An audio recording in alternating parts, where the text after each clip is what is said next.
بس اب آ گیا، آپ نے بڑی خوبصورت بات فرمائی ہے کہ ان شخصیات کی سیرت کو اجاگر کرنا میں تمام حکمرانوں سے بھی اور عوام سے بھی ہاتھ جوڑ کر عرض کروں گا، اور آقا علیہ الصلوۃ والسلام کی اس حدیث کو بنیاد بنا کر کہ اللہ کا واسطہ ہے کہ اگر ہم اپنے ملک کو سدھارنا چاہتے ہیں، اپنے گھروں کو سدھارنا چاہتے ہیں، تو ان کی سیرت مبارکہ کو ضرور پڑھا جائے۔ عام طور پہ حضرت امام حسن کو اٹھاتے ہیں آقا علیہ الصلوۃ والسلام کے کندھوں سے، اور زہر کے معاملہ جو ہوا، شہادت کا جو اللہ نے ان کو رتبہ دیا، وہاں تک لے کے چلے جاتے ہیں۔ بیچ میں زندگی کیسے گزری اس کو نہیں ڈسکس کیا بہت صحیح بات کر رہے ہیں۔ ایسے ہی حضرت امام حسین کو آقا علیہ الصلوۃ والسلام کے کندھوں سے اٹھاتے ہیں اور کربلا میں لے جاتے ہیں۔ ان کی سیرت مبارکہ بچپن سے لے کر، جیسے آپ نے بڑی خوبصورت بات فرمائی کہ بچپن سے ہی وہ علم، وہ تقوی، وہ طہارت، تو ان سے پوچھا گیا کہ ساری امت نے تقوی آقا علیہ الصلوۃ والسلام کے قدموں میں بیٹھ کر سیکھا، آپ نے تقوی آقا علیہ الصلوۃ والسلام کے کندھوں میں بیٹھ کر سیکھا۔ کیا خوبصورت تقوی ہے کیا؟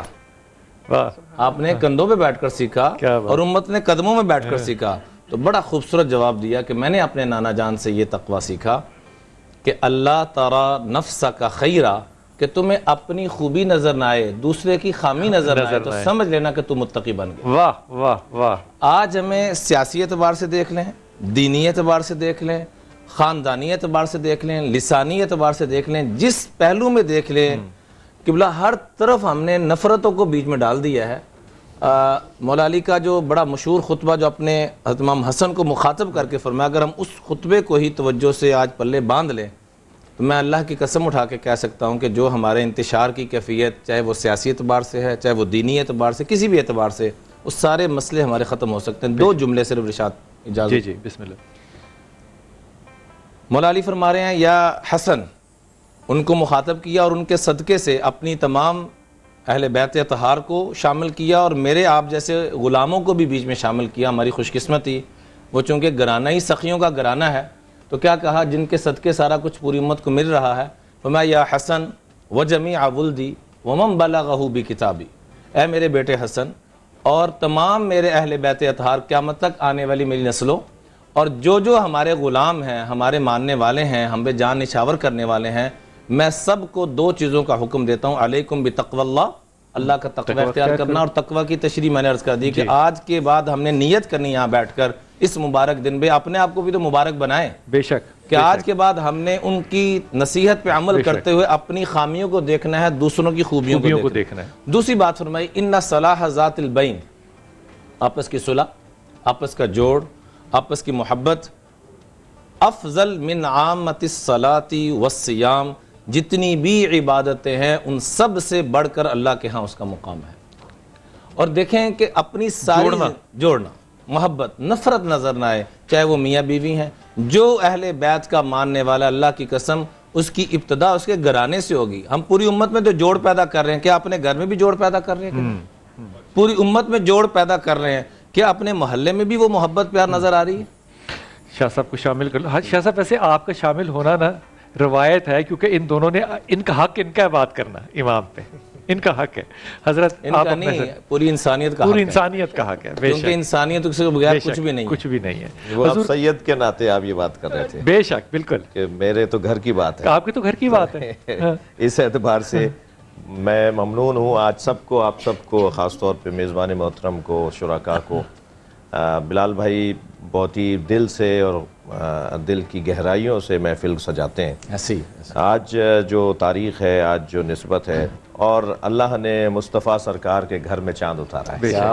کیا بات، سبط اکبر مصطفیٰ صلی اللہ علیہ وآلہ وسلم، بڑا بیٹا، نبی نے فرمایا میرا بڑا بیٹا ہے، اور جتنے بھی اولاد کے بیٹے کے اولاد کے ہونے پر جتنی بھی سنتیں ہیں، رسومات ہیں، جو اسلامی تعلیمات ہیں، ان سب کی بنیاد امام حسن کی وجہ سے پڑی، کیونکہ عقیقہ، ساتویں دل بال ترشوانا، صدقہ دینا، اور پھر عقیقے کی رسم کو اور کھانا کھلانا لوگوں کو، جتنے بھی کام آج ہم اپنے بچوں سے متعلق وہ امام حسن سے منسوب ہے، کیونکہ وہی بڑے تھے، وہی بڑے بیٹے، سنت رسول صلی اللہ علیہ وسلم۔ اسی وجہ سے کہ آپ اچھی یاد دہانی کرائی آپ نے، جی اپنے بیٹے کے موقع پہ ایسا کیا۔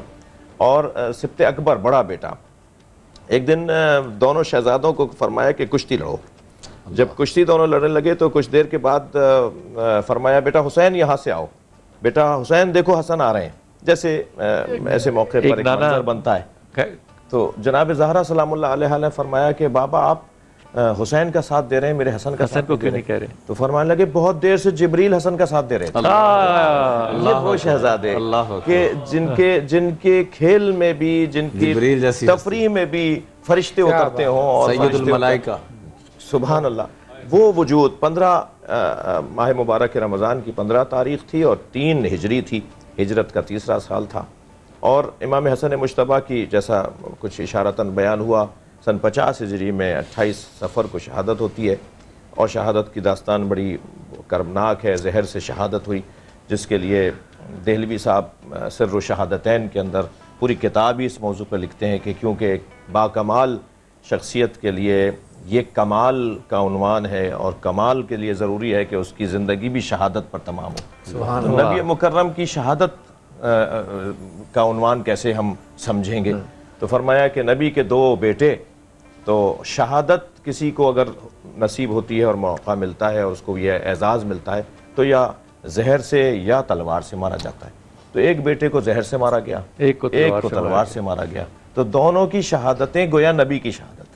تو وہ سر و شہادتین، اس بات کو کھولیے گا، دونوں کی شہادتیں جو ہیں وہ نبی کی شہادت، نبی کو تو کوئی شہید کر نہیں کر سکتے کیونکہ پروردگار عالم محافظ ہے نبی کا.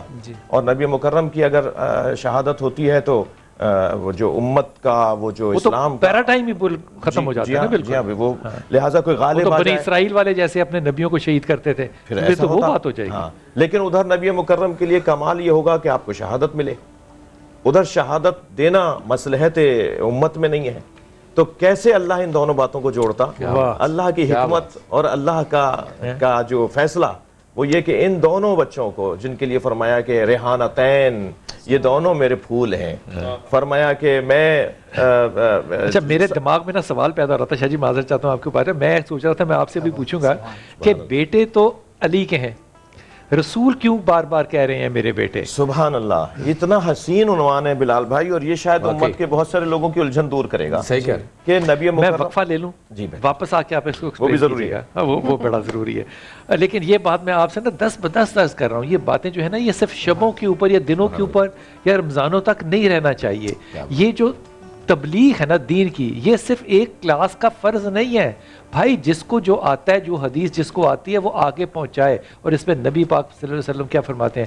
جس نے میری بات کو آگے بتایا اللہ اس کے چہرے کو روشن رکھے گا. بخاری شریف. آپ کیوں اور ہم کیوں نہیں چاہتے کہ ہمارے چہرے جو ہیں وہ ان کے ذکر سے، ان کے تذکرے سے روز قیامت بھی روشن ہو؟